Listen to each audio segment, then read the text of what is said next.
This is Matt. This is Seth. Welcome to The Unbroken Net.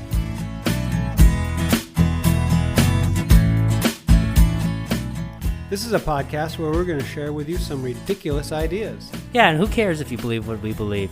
Just think for yourself. That's all we're asking.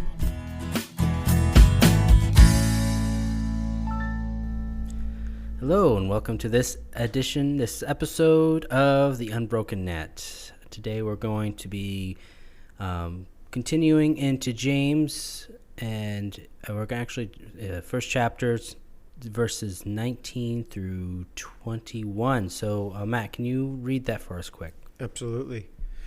Know this, my beloved brothers. Let every person be quick to hear, slow to speak, slow to anger. For the anger of man does not produce the righteousness of God. Therefore put away all filthiness and rampant wickedness, and receive with meekness the implanted word, which is able to save your souls. So it's a kind of a shorter passage we're working with. That's only 3 verses, but I think there's quite a bit in there. So now the first verse he says, let every person be quick to hear, slow to speak, and slow to anger. So first, what does that mean to be quick to hear? To me, it sounds like it's saying, listen to what other people are saying before you, and then slow to speak. Don't speak quickly. Yeah, and a good way to remember this is you have 2 ears and 1 mouth. Right? Yeah. Listen twice as much as you talk. You speak. Yep. So, just funny story. This is the first sermon I ever preached in a church. Oh, really? Yep. Well, let's hear it. Yeah. So, it's just, we look at this. We talked about the fact that we should be a first fruits last week. And this week we're talking about what that looks like. And we think about the ministry of Jesus, and he must have spent a lot of time listening to the needs of the people. We only have a little bit of his words. John says many other things that Jesus say and do. Right. So we don't know everything he said. So maybe he was doing a lot more listening than. Yeah, I wonder how much of that listening led to the healings that he was doing. He would listen to what somebody would say. Like they would come up and say that, I'm dealing with this, and then usually Jesus would respond and say, by your faith you are healed. Yeah. But that is an interesting point. We think of Jesus the teacher, the speaker, but we don't think of Jesus the listener. Or I don't. I never said, listening to what other people are saying. And remember that we only have our perspective. We have no idea what another person's perspective is until we hear them out. And that's how we learn and grow. To expand our perspective is to hear other people's points of view. Yeah. And don't speak over them. Like, slow to speak. Like, okay, well, let me hear what you have to say, and then once you're done, once I've heard you out, I'll say what I'm thinking, or maybe respond to what you said. Don't discount whatever you're saying. And it does, and then he says, slow to anger. Yeah. In the same verse, in the same sentence. So we should be quick to hear, slow to speak, and then slow to anger. Yeah. Yep. Trying to look at giving everyone the benefit of the doubt. It's really easy to hear someone out and then get angry because you don't see it from their perspective. And in that way, it's easy to almost think that they're wrong. And I know this firsthand. I share a perspective that's different than a lot of other people, and the responses I got was a lot of anger, a lot of anger. Maybe they weren't really listening. Yeah, I don't know. I mean, it's hard to say what they were doing or what somebody else is doing, but it is interesting. He says slow to anger, like he says, when we see quick. Be quick to hear, and then we say he says slow to speak. It's like, okay, slow to speak, don't speak right away, but you can speak.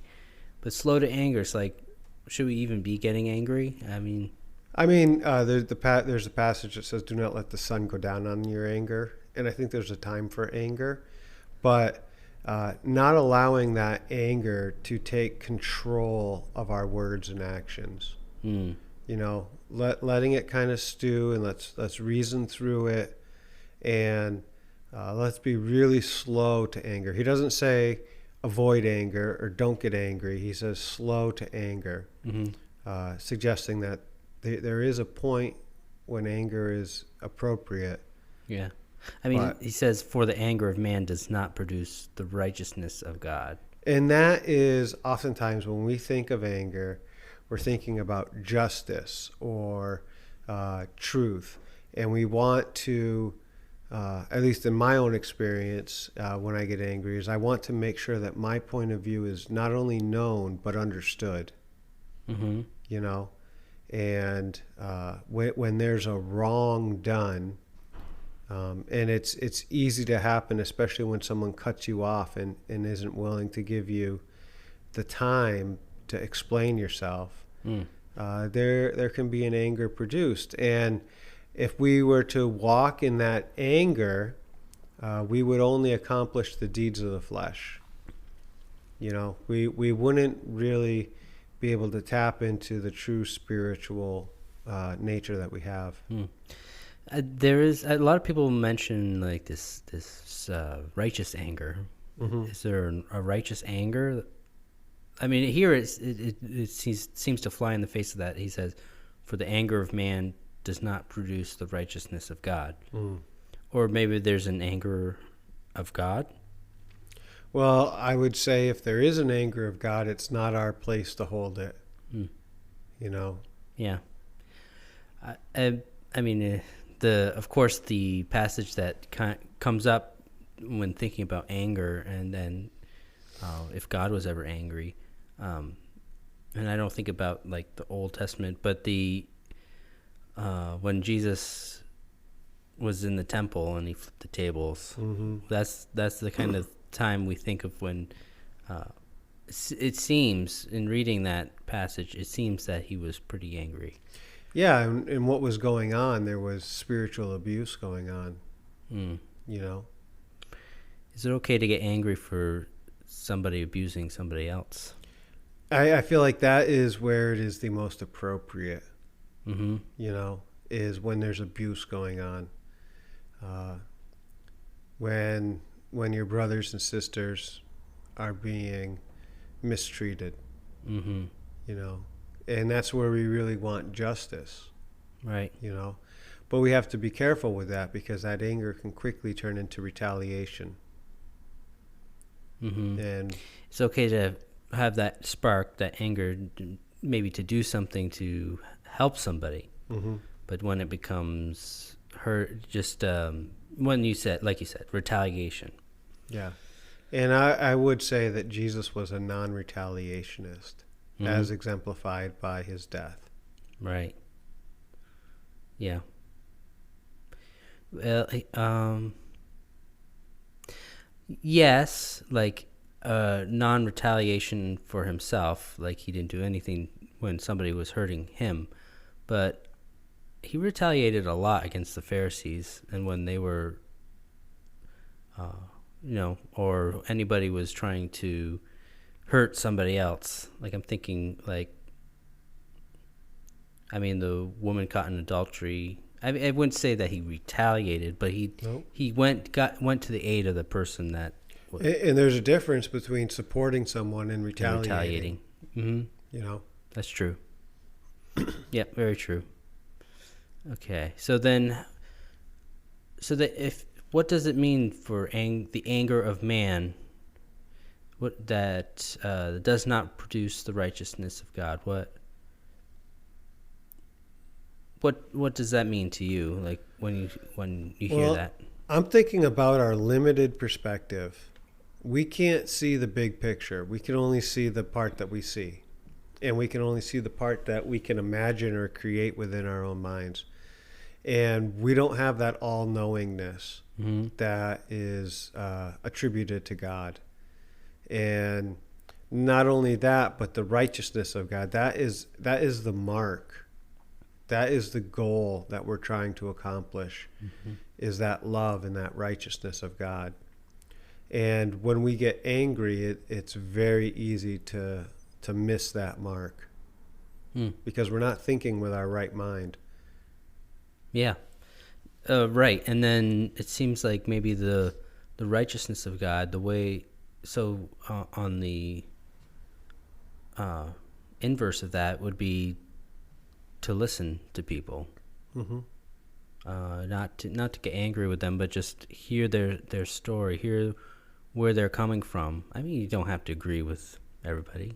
No. I mean, but there's no reason to get angry at somebody for their perspective. Or yeah, each one of us is on our own journey. We're at our own place in the path, and we need to give room for that growth. And part of that growth is realizing, oh, these emotions and these feelings and these actions that we're having when we're in anger, wrath, malice, and slander, etc., they're not beneficial to our spiritual development. They're actually harmful. And we have to kind of learn that on our own. We can hear other people's stories and other people's testimonies about how those things are unfruitful.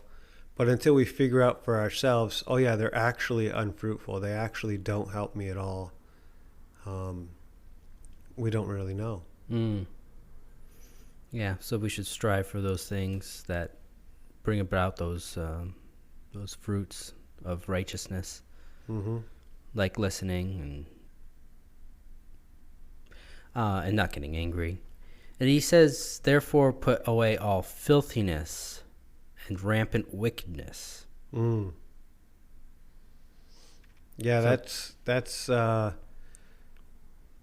you have to do a lot of soul searching to figure out where the filthiness and rampant wickedness, and rampant means above and beyond what is ordinary, right? And so we look at our lives, and because of the situation we're in, we all have filthiness and we all have wickedness. But then there's another step in going beyond what is normal to actually living in filthiness and living in wickedness. And I don't think he's talking about how sanitary your house is, but you should make your bed and you should wash your clothes and you should keep your dishes clean. But he's talking more about spiritual filthiness and spiritual wickedness. The things that actually stain our souls and defile us. Jesus said it's not what's on the outside that defiles you, but what comes from within that defiles you. What comes out of your mouth. Yeah. You've heard everybody's heard the saying, cleanliness is next to godliness. Yeah. But, I guess in this sense, it would be talking about the cleanliness is becoming that godliness, that righteousness, which I think we've kind of skewed that a little bit. I think we've, throughout all history, we've skewed what that means. For sure. Until Jesus showed us what it meant. Because we make it self-righteousness. Yeah.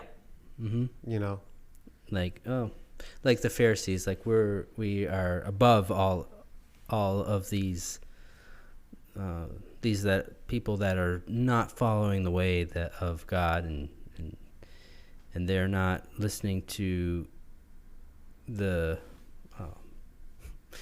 all the commandments in the Bible. Mm-hmm. Well, it wasn't the Bible, but you know what I mean. Mm-hmm. Yeah. So to put away all filthiness and rampant wickedness, and you mentioned it, and you said that we all have some filthiness, but that's also and maybe some wickedness, but and then he's talking about rampant wickedness. I don't think that. I mean, no, that's not who we are, though. No, that's not who we were created to be. That's not our true nature. Yeah.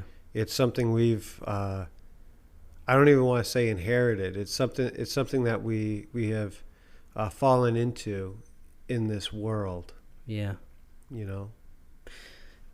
Right, and it's kind of, we say it ad nauseum that that we're not, we were made to be the sons and daughters of God, Mm-hmm. and we were made to be images of that love and images of who He really is, and to have this filthiness and rampant wickedness. It just leads to death, because it leads to the death of who you were supposed to be. And that's not, it doesn't jive with our being. I don't believe it does. So No, it doesn't. So we should receive with meekness. Oh, did I even get that far? No, I didn't. No. So, and we should receive with meekness the implanted word, which is able to save your souls. Yeah. So meekness here, Jesus was considered meek. Yeah. And it doesn't mean weak. It means humble. Mm. With humility, receive the implanted word. And I think it's interesting that he says the implanted word. He doesn't say the taught word. He doesn't say the instructed word. He says the implanted word. It's within us. Mm-hmm. We know what is right. Some people call it consciousness, your conscience. What resonates with you? What jives with what's inside of you? What feels true. Mm-hmm. Jesus said, my sheep hear my voice and they follow me. He's not talking about hearing with the external ears. He's talking about hearing with the heart. Yeah. Because we all know the word. We all know that what that word sounds like. Mm-hmm. We know what resonates with us. Mm-hmm. With what it's almost a frequency we can pick up, because we have it inside ourselves. Yeah. Which I mean, and I think a lot of traditional Christians would say this is maybe the Bible, the Word. Which makes, I think we've talked about the Word of God and how we both believe Jesus is the Word of God. Mm-hmm. But going on from what you're saying, that the Word is in everyone and it's implanted in everyone, Mm-hmm. I actually, I don't believe that everything that's in our Bibles today is the Word of God. I think the Word of God is anything that we find the love that is shown from our Creator, who all that He is love. Mm-hmm. And actually, I do believe that in our Bibles we do have the Word of God. Well, because other people have heard the Word of God.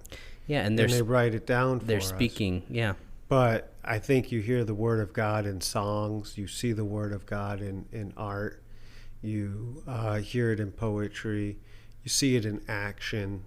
The actions taken. And we can hear it because we know it, because it's implanted inside us. We each hear the still small voice in whatever way you hear it. Mm-hmm. It might not be auditory. It might be through the tingles, or through the hair standing up on your arms and your legs. Yeah.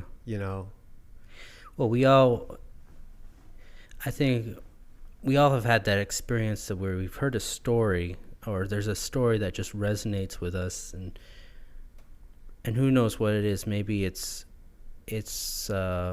a father that's giving up, like maybe a movie that where father's giving up everything he has for his children, like risking everything to get them back.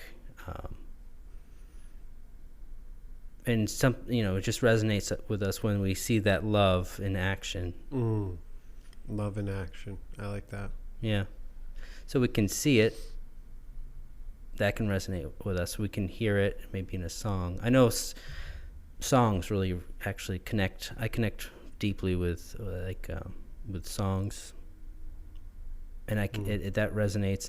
And when I hear them or sing them or play them, so that's one way I think I can connect with that word that's implanted, that he's talking about here. And it feels soul saving, It is soul saving, and that word, to save your souls, it literally means to make whole. When we get angry, part of us gets broken, and when we're able to put away that anger and put away the wrath, it helps us become whole. It helps us become complete, to be restored, if you will. Yeah. This also speaks to me that he just talks about don't be angry, don't be quick to talk, listen. If you are angry, you're not going to receive the righteousness, you're not going to produce the righteousness of God. Then he turns it around and says that you should receive receive with meekness the implanted word of God, which, interesting, if we're not listening for it, we're not gonna hear it. That's right. And if we're not humble enough to listen to other people and only think that I've got all the answers, I don't need somebody else to tell me what, or I only need to get it from one source. Nobody else is right except for this source. The only way to learn and grow is to fail. You have to get it wrong before you can realize what is right. If you always know the right answers, you have nowhere to go. You have to get it wrong in order to grow. Right. If you have it all right, then what room is there to grow? And even if you think you are right, I think it's important to say I could be wrong. Like, I think I know this truth, but I'm willing to hear you out if you think the opposite. Yep. I think the greatest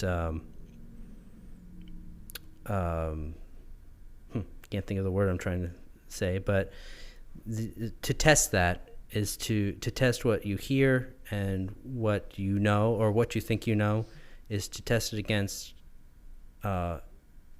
love, and to know is it hurting somebody else, this thought, this ideal or idea, is it hurting somebody else, is it hurting me, is it hurting anything? If it is not producing life, then it's not worth holding on to. Yeah. It's not living, it's dead. Yeah.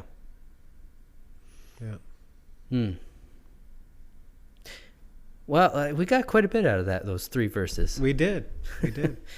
But any other thoughts on that before? Do you think we'll finish this? No, we'll probably do. I think split it up two more weeks. Yeah, we'll do 22 through 25, and then 26 through 27. So those 2 verses, we'll see. Yeah, we might be able to get it all into one, but let's not rush ourselves. There's a lot of stuff there.